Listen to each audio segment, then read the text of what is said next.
Okay, good morning friends and welcome to the channel. Today's topic is about communication in classroom, and what we are going to discuss in this today's video is first topic will be communication in the classroom, as you can see on the screen.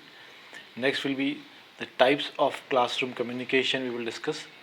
Under that category, under these types of classroom communication, we will discuss verbal, non-verbal and written. Next we have the teacher-class communication. After that we will discuss the teacher-student communication. Okay.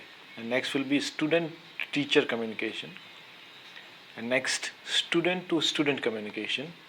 Okay. And the last one will be our student-to-class communication. This video may not be so lengthy, but as it's one of the important topic from your Eklavya residential school point of view, and RIT examination and other B.Ed examination. So I have chosen this topic. This is the part of one of the curriculum also. So we are going ahead with it now today. Alright guys.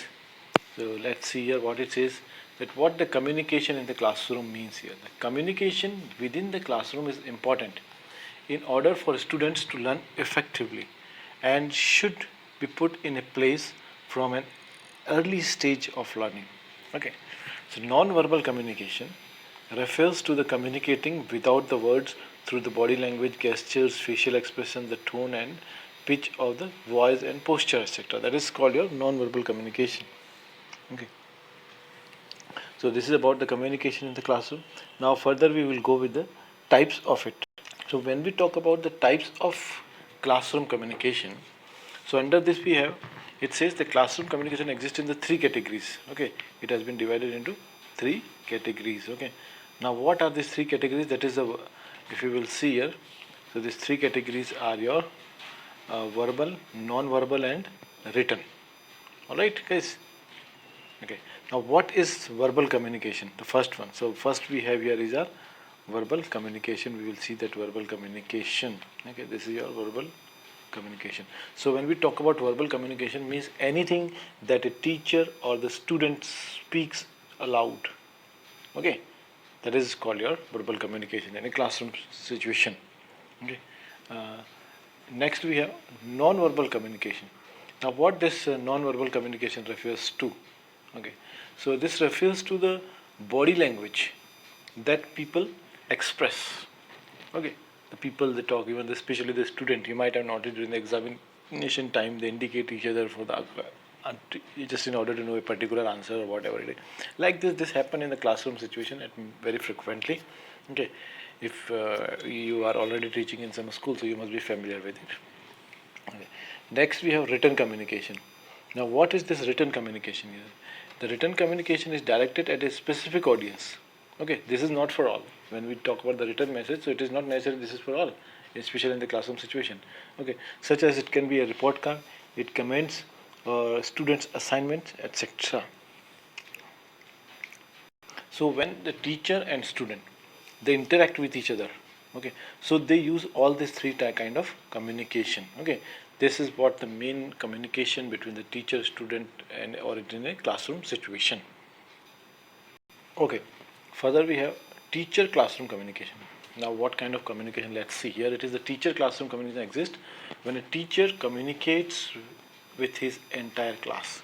Here teacher is the active person. He is the one who is the speaker and the whole class is the listener.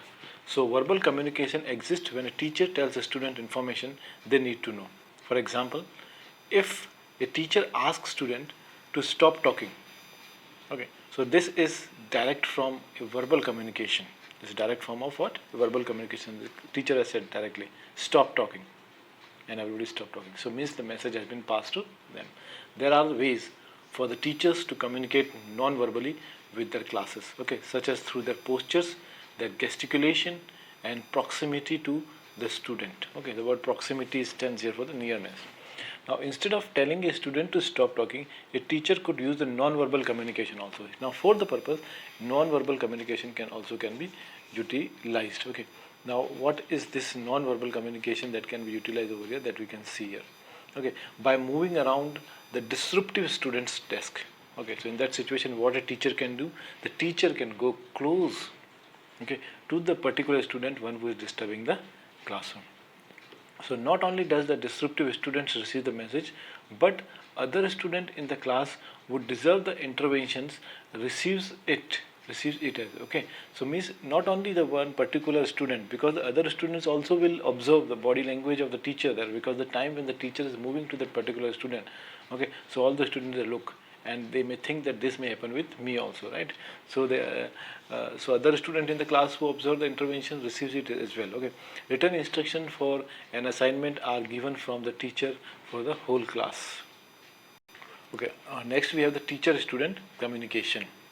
So when we talk about the teacher student communication, it occurs when the teacher interacts directly with a particular student. Okay, here class teacher is not talking to the whole class but talking to a particular student. Okay, like for example, in a class of 30 students, okay, everybody is having notebook or the textbook, and only the one child is not having the book, right? So where the time when the teacher will ask that student, yes, what about your book, where it is? Okay, so this is an example where the teacher is interacting with a particular student. Since the teacher interact with her students mostly in the front of the whole class, it can be difficult to distinguish the teacher student communication from teacher class communication. Okay, teacher student communication requires that the teacher act one on one. Okay, when we are talking about teacher student communication, okay, to a particular student, okay, so it should be one by one. Okay, such as in a conference during the class activities, before or after the class or after the school. Now this type of communication is effective for teachers who want to communicate a private message, such as a talk about constant inappropriate behavior or about taking more of the leadership role in the class. Okay, next we have student-teacher communication. So when we talk about student communication teachers, so it is also it is a kind of a direct communication, and that takes place between a student initiate and a student talks to the teacher here.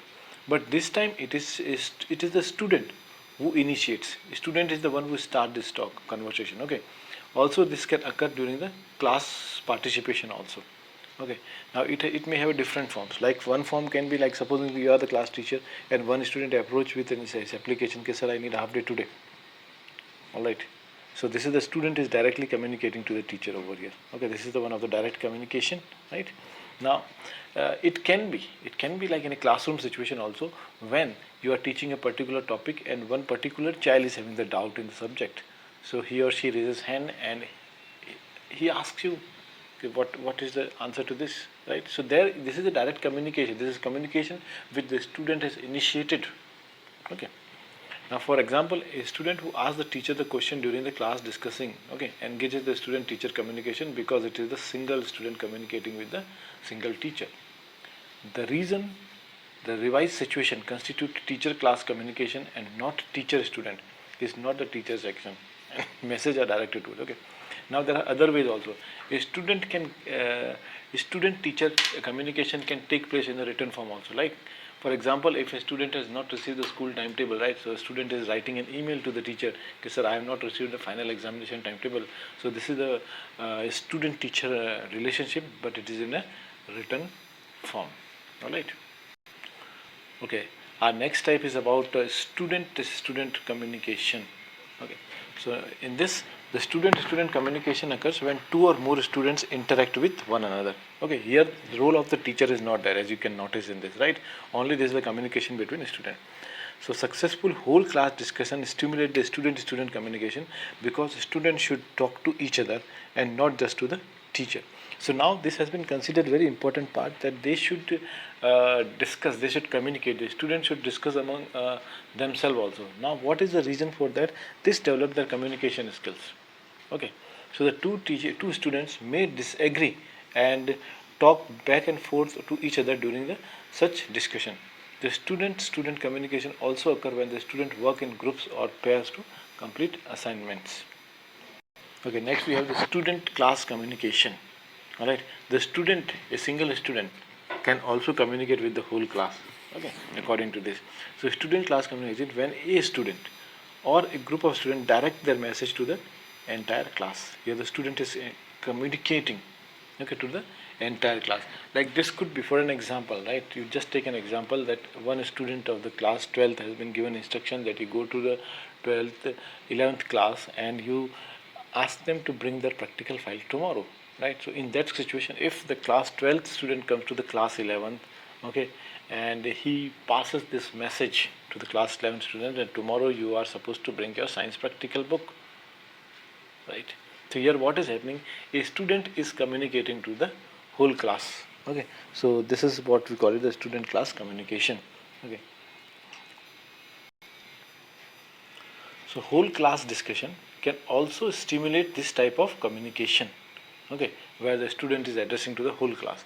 For example, if a student asks, okay, student asks the class, whom is asking to the class, a question during the discussion, the student's message is directed to the entire class, okay, individual or the group presentations, okay, also constitute the student class communication, and it is this type of communication about which the student feel most nervous or self-conscious.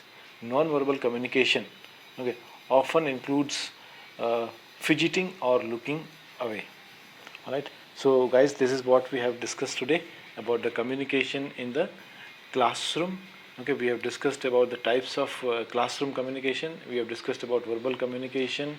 Okay, we have discussed about non-verbal communication. We have discussed about written communication. Beside this, we have also discussed about the teacher-class communication, teacher-student communication, student-teacher communication, student-to-student communication, and finally, we have discussed about student-to-class communication. All right, guys. So that's all for today's topic, and see you soon in the next video. Till then, bye bye and have a nice day.